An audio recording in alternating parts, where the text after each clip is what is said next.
Welcome to Back to the Futures, the official podcast of the Futures Collegiate Baseball League, presented by ChangeUp. I'm Owen Shadrick, and joining me for the first time is the newest member of the Futures League family and newest co-host of this podcast, Johnny Maffei. Johnny is also a starting pitcher at Emerson College, so his pitching perspective is going to be great to have with me all summer. Johnny, how are you doing today, and welcome to the Futures League? First off, thanks so much for having me. Thanks, everybody, for tuning in to another season of Back to the Futures. I'm super excited to be working with you, working with Joshua and Joe Palucci, and I can't wait to get going and get rolling for the summer.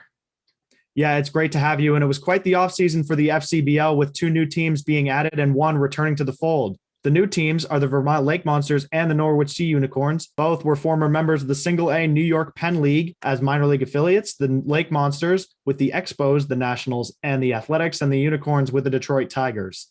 I attended Norwich's home stadium, Dodd Stadium, many times as a kid. It's a beautiful stadium and a great addition to the Futures League. Yeah, when the Lake Monsters are playing at Centennial Field right in Burlington, it's a very fan-friendly stadium. You can check out a full drone video tour right on their website. It's a great ballpark. It's a beautiful town, and it's great to have the Futures League up in Vermont. We're also excited to have 102-year-old Wacona Park back hosting the Pittsfield Suns this summer. In 2019, they hosted our last All-Star game, so it's going to be great to have Pittsfield back in the swing of things. Yeah, 100%. And those three teams that we just mentioned joined the defending champion Nashua Silver Knights, the Brockton Rocks, the New Britain Bees, the Westfield Starfires, and the Worcester Bravehearts, who returned to Hanover Insurance Park at Holy Cross this summer. 8-team slate. The schedule is now on our website in full with opening day May 26th. Super excited for that. In terms of news regarding this podcast, season 3 will officially kick off on Monday, May 10th. We'll have 2 episodes a week on Monday and Thursday. And stay tuned for our first guest of season 3, which will be announced later. In the meantime, though, we wanted to introduce Johnny, our newest co-host, in the best way we know how. He'll be on the hot seat for Quick Hits. It's presented by Zephyr once again this season, the official on-field hat of the Futures League. Zephyr, high quality and innovative design since 1993. So, Johnny, let's get the audience to get to know you better. Is that cool? Awesome. All righty, first question for you. What are you looking forward to most this summer? I think I've said it 3 times, but it's because I've said it like 100 times. It's just getting back into the swing of things. It's going to be great to, we've been on Zoom class, you and me, all spring and fall, and it's going to be awesome to watch some baseball. Yeah, live baseball. It's just different to be at the ballpark and be there in person. What's your favorite ballpark that you've played in or attended as a fan?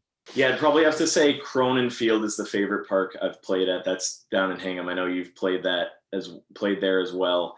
And attended as a fan. I mean, how can you not say Fenway? Gotta love Fenway Park. Another Red Sox fan with me this year on the podcast. So all you Yankee fans, sorry. How about a sports stadium or sporting event that's on your bucket list? Watching a lot of college baseball lately, just whether it's doing homework or in the background, I need to get to an SEC baseball game, and I'll tag an SEC football game along with that as well. It just looks awesome. It's obviously an extremely high quality product. We've seen a bunch of SEC guys in the futures. Some are playing right now. They're in the thick of it right now. So that's definitely on the bucket list.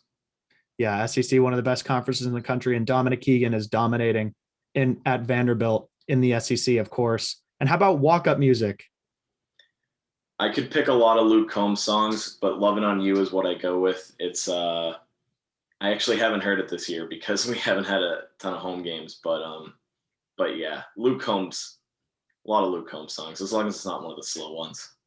Yeah, nothing like a little country music to get you fired up for the big game. And how about a favorite big league team and player? We just mentioned the Red Sox, so how about a favorite big league player? Before he went to the Yankees, Garrett Cole was definitely my favorite guy to watch. He's still my favorite guy to watch. It's tough watching him in pinstripes, though. How can you not love the tear Jacob deGrom's going on right now, though? I love watching pitching. That's why people subscribe to the at-bat package. So, I mean, Jacob deGrom's on a tear. I just love watching the aces go out there. Yeah, we're excited to see some of our aces back in the league this summer and some new ones emerge into the Futures League. And how about a baseball nickname that you've been given over the years? Probably just Maff. I don't think I've been given a lot of nicknames. I don't know. People just say my name. I'm nothing special. Yeah, the last name, first four letters seems to be a common theme on this podcast. Definitely. So that is not so unheard of. unique. I know. And how about, are you superstitious at all? I am very, very stitious. It starts the day before a game. It starts, well, everything I do really is, I think it's going to not turn out well if I don't do it that way, the same way I've been doing it for a while. Maybe I need to change that, but it's crazy. Every routine, whether it's like where I put my towel in a different spot if I'm like starting the day before, it's crazy. I'm in my own head with the routine, at least not in the game, but sounds like a baseball player to me. Yeah. And how about when you attend a ballpark, favorite ballpark food? Oh, you know what? I'm gonna admit I did have a tip on this question, and I did think of it. You got to go with the sausage with the peppers and onions, especially when you're at Fenway. It's the most filling in my mind, and I love peppers and onions, and I love sausage. Yeah, there's nothing like a sausage, pepper, and onion at a baseball game. I second that. How about bubblegum or sunflower seeds? I don't know if you've gotten this answer before, but neither. We've gotten that answer. Some people just doesn't work for some people, which is totally fine. And then last question, how about favorite all-time baseball memory? Favorite all-time baseball memory? There's so many. We in high school, whether it was, we took down Braintree in a game we had to make the playoffs. They were back-to-back Super 8 champs at the time, so that was a ton of fun. Weird brag, I threw a Little League no-hitter on Mother's Day. So that's hi mom. And that was pretty cool. But I got my first college win last year down in Florida with all my teammates. That was amazing. Florida's always a great time. I think most teams either go to Myrtle Beach or Florida, especially the D3 teams up here. It's always fun. It's just fun playing, and it's awesome to get to play again after what everybody's been through the last year or so. Yeah, COVID's been tough, but it's been great to see Emerson, among other colleges, getting back on the field and playing some baseball. It's fantastic. Definitely. What's your favorite all-time baseball memory? I got a lot. A lot of them take place at Fenway Park involving some walk-offs, but none of them. That's true. I didn't even think of that. What about your favorite Futures memory?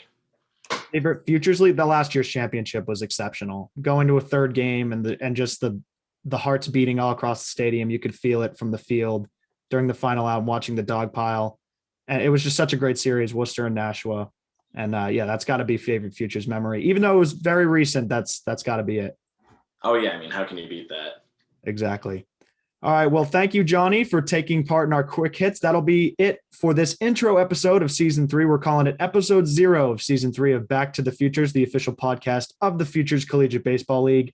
Make sure to subscribe to our podcast. We're on Apple Podcasts, Spotify, SoundCloud, and YouTube. And keep an eye out for updates regarding our first guest of season 3. Thanks for tuning in. We'll see everyone soon. Thanks, guys.